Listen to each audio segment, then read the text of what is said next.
That is a wrap on the first week of testing. Mercedes' Kimi Antonelli topping the timesheets. Mercedes have a lot to be happy about. We're going to get into it all, but there's a lot to come next week.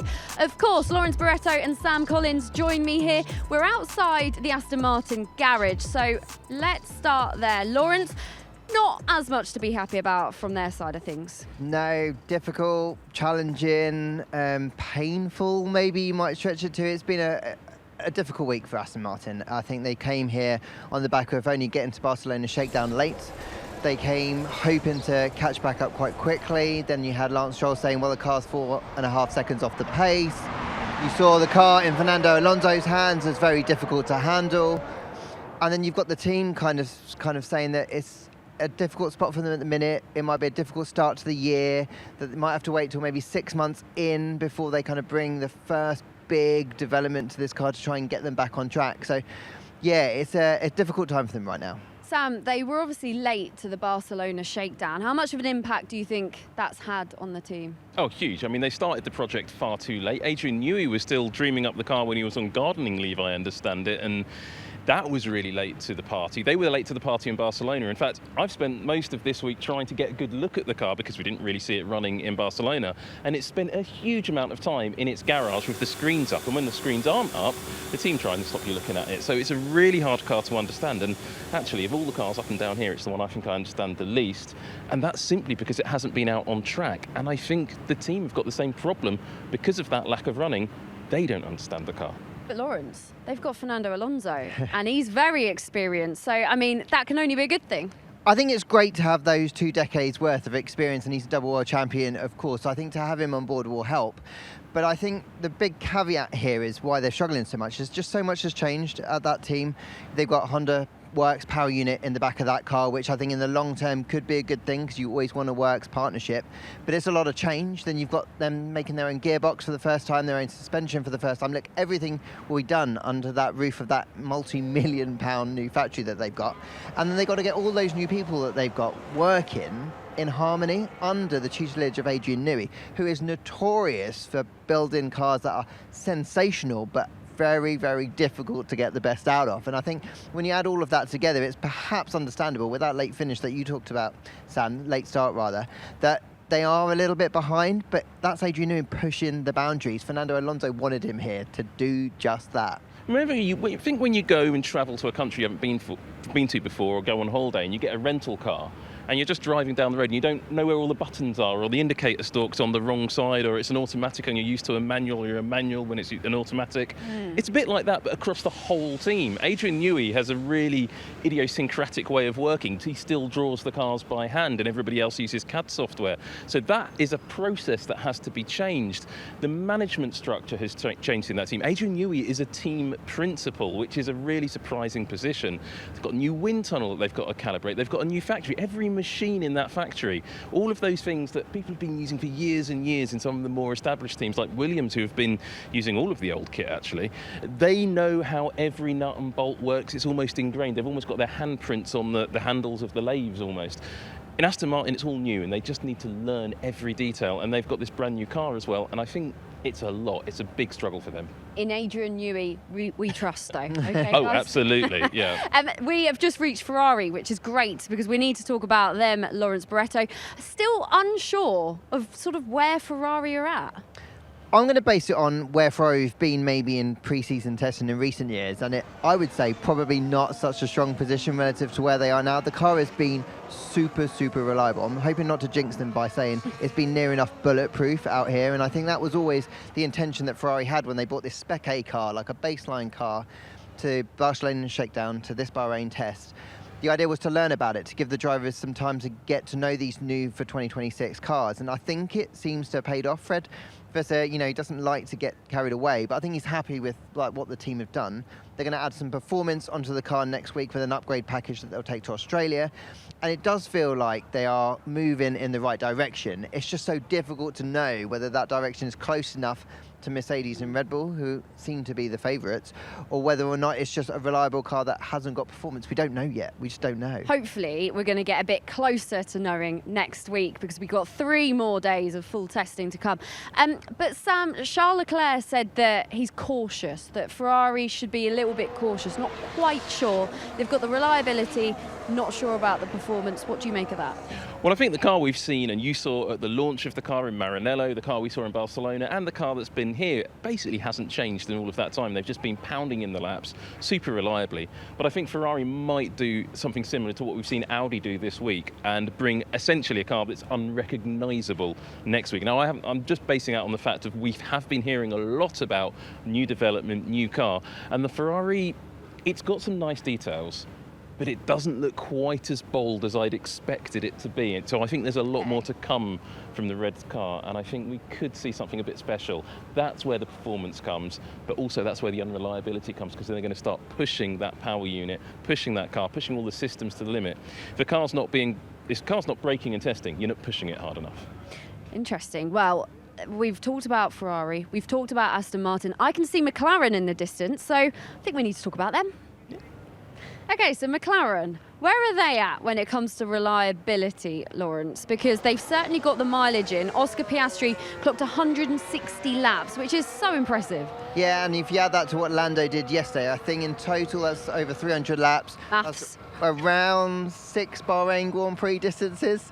So they've done a lot of work out there to try and understand that car. And the car that they brought to Barcelona Shakedown to here, and what they'll bring mostly to next week, is the car that they plan to race in Melbourne. So they've taken a slightly different approach to, say, an Audi, who bought a baseline car and then bought a new car here.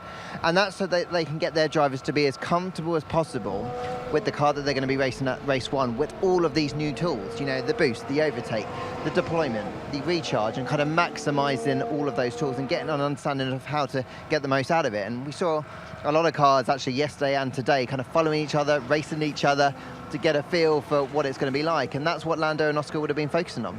Sam, where do you stand on McLaren? Because Andrea Stella was talking to the media and he said that they're very happy with sort of where they're at, but they know they need to push it a bit next week. I think they're actually in a really good position for the reason that Lawrence just mentioned, that this is the car they expect to take to Australia. Actually, this car was all designed and developed, and a lot of it was built while McLaren was battling with Red Bull to win the championship last year. This is really a last year's car to 2026 rules. What they've done is build a car that's really adaptable, because they've got this idea. It's not just about getting the drivers comfortable.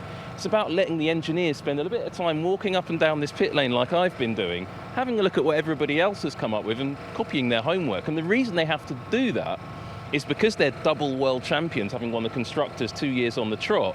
They haven't been able to come up and test all of the engineers' ideas in the wind tunnel. So they need to look at everybody else's data or ideas and cars to go, oh, that bit of the Williams is quite interesting, or we like the rear wing on the Alpine or the Audi, or well, look at those side pods, we'll have a bit of that. Or actually, we're quite happy with what we've got. We've tried all of these things before, but I don't think they have. I think they've had the idea, but haven't had the resource to test it, and now they're having to do that. Oh, do you agree with that? Half and half. I think the car that they've got, I do think it's got a lot of very cool details on it, and I do think that I agree with Sam's point that they're leaving it open. So they're leaving it open to interpretation. They can follow a couple of development paths through the year, because there is going to be a development race this year. It's going to be super important to understand what you learn on CFD and wind tunnel, what you then want to spend your money on within the cost caps to then put onto the car. Making those kind of decisions this year are going to be crucial, because you can't make a mistake and it will cost you points, not for 2, 3, 4 races, months at a time. So I think McLaren are being sensible in that, leaving the opportunity to copy others. But I do think they will fundamentally believe in the philosophy that they've got, and they'll trust the fact that their team developed the best car to win the Constructors' Championship for the last 2 years. Okay, well, McLaren, back-to-back Constructors' champions, of course. And if we just walk around here, we can talk about the dark horses, can't we? Sam, you like the look of Alpine, don't you? This is the point where I say Haas are going to be world champions, isn't it? That's not what I'm talking about for once. I'm feeling a bit Gallic. I'm going to say it is the Parisians. It's Alpine with their British-developed car. Actually, Alpine should be great for the reasons that McLaren are struggling in terms of wind tunnel time. Alpine have had such a shocker in last year's World Championship, and also they didn't develop a new car for 2025. They used the 2024 car. Save on resources, save on budget, save on development, and save on wind tunnel time. And that's given them the opportunity to have more wind tunnel time than anybody else in the pit lane than Cadillac. That car has got a decent power unit if the Mercedes is as good as everybody says it is, and I think it's pretty good. That car really should be a front runner, and I've tipped them to be on the podium in Melbourne if the drivers don't do anything silly, which is a big if when it comes to racing drivers, but I think they're really strong. And they've... Oh, go on, Laura. I mean, I was going to say that's too bold. We've got to put it out there. That is unbelievably bold. What have you been drinking? Like, that is insane. I'll buy you a drink if they are on the podium. There we go. But no, look. BWT. I think, very good. They'll be delighted with you for that.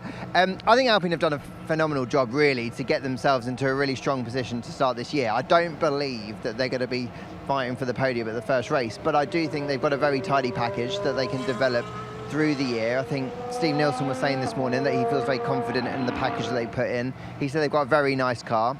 He feels like the team are working very well together, and all of that resource that you've just talked about, Sam, it will make a difference relative to a team like McLaren who weren't able to put all of that resource into their car. So I think that kind of thing will make a difference. I think that's a bit extreme, Sam. I'm sorry. It is bold and it is extreme. But the thing is, the reason I'm saying this is we've talked about how McLaren might bring a really heavily upgraded car.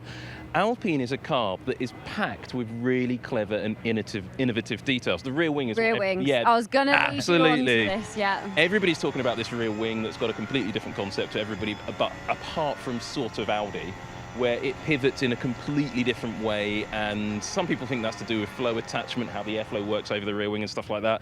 I don't know, I haven't put it in the wind tunnel and they won't give me the data, so I can't answer how it works, but it's different, and that means they've explored ideas. Other areas of the cars, there's some lovely little details on the floor, which I've dug into in Tech Talk a little bit, but the rest of the car overall, it's one of those machines where I think we haven't seen the full package yet, and I think they're going to unleash something pretty spectacular. I don't know when, and I haven't got information on it, but I suspect, just from the way they're working, just from the fact that the car hasn't developed since we first saw it, similar to Ferrari, I think there's a B-spec car hiding there somewhere, and they're going to bring that out. Exciting. The one thing, though, that we do need to talk about, which does involve Alpine, is race starts, because Franco Colapinto had a bit of a dodgy race start. Didn't go very well for him, did it, Lawrence? No, I mean, great catch, to be fair to Franco. They didn't put it into the wall, actually, just over there. But yeah, I think this is an area where the drivers have said, even pre-season, before they got into the cars, that it's going to be a bit more of a challenge, I think, to try and get right. And we saw within the practice start that they had today that some cars were able to get off and get through the system reasonably smoothly, where there were others who were struggling. But that is the point of that practice start at the end of the day, is to get the teams an opportunity to try it in real life and not just obviously in simulation. Racing starts, that's probably going to be a big topic of discussion, Sam, isn't it? Well, we saw the first mock race start just at the end of day 3 of testing on test 1. And it didn't go particularly well for everybody, it's fair to say. But there's been a huge amount of discussion about race starts, particularly today and the final day of the test. And a lot of this is about how much you're getting out of the battery, how much you're getting out of the turbocharger. And getting that right, well, teams are working on that, and we've dug into that in a lot of detail, an awful lot of detail on Tech Talk this week. So go on, plug your show. Oh, I'm going to, and it's coming up really soon tonight as well. So I got a really up close and personal look at how Ferrari does it with Lewis Hamilton.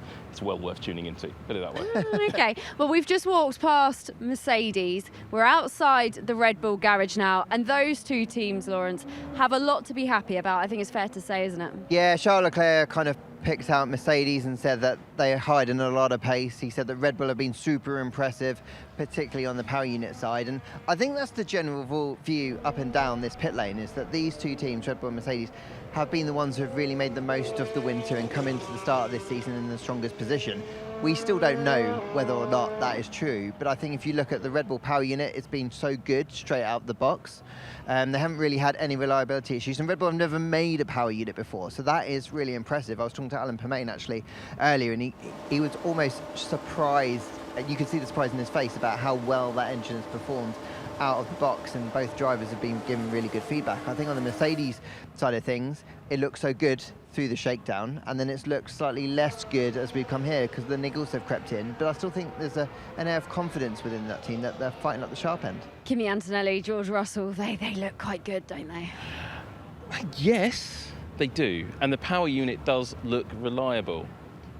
But there is just this little thing going on that everybody's saying that, is it quite there? Is this is the big argument. Is the power unit the thing? We've heard the comments saying that the Red Bull power unit is the one to beat. Again, I'm not sure about that. We've heard accusations of sandbagging. For me, there is something to the Red Bull power unit argument, and it reminds me, and I'm going to be really nerdy here, of 1967 and the birth of the Cosworth DFV, where Ford partnered with a British company to develop a revolutionary new V8 power unit that went on to dominate Formula One. The ruins of that, not really the ruins, the outcome of that, the development of that engine development cluster in the UK resulted in a company called Ilmor sort of bubbling up, and that became the Mercedes-Benz HPP after years, the people who are making this power unit. So there is a bit of a Cosworth feel about this battle, but I think Mercedes do have a great power unit. Is it as good as the Red Bull, the Ford? I don't know. Well, we're going to find out because there's more testing coming next week. We've got live coverage, back-to-back testing for 3 days, and I think we're going to get a lot more answers, guys. Yeah, I'm looking forward to it. That's when they're going to start turning things up. They're going to focus on more performance. We're going to see more upgrades brought to the track. We're going to be keeping an eye on like planes flying over with new parts. What will bring crates into the paddock to take new floors or whatever they've got in. I'm excited. It's when things start to genuinely spice up. Sam, I imagine you're shaking with excitement. Physically, I mean, that's not music you hear about. That's my heart going because it's so exciting. Actually, those planes are going to be flying over with the crates and the boxes, not just to the second test next week. They're going to be flying to Melbourne. They're going to be flying to Jeddah in Saudi Arabia. They're going to be flying to Suzuka in Japan, and they're just going to keep coming, and it's great. We're going to see such a big development war. Guys, you better get yourselves on Plane Watch. Don't want to miss that. Thank you so much for watching. We'll see you later. Bye.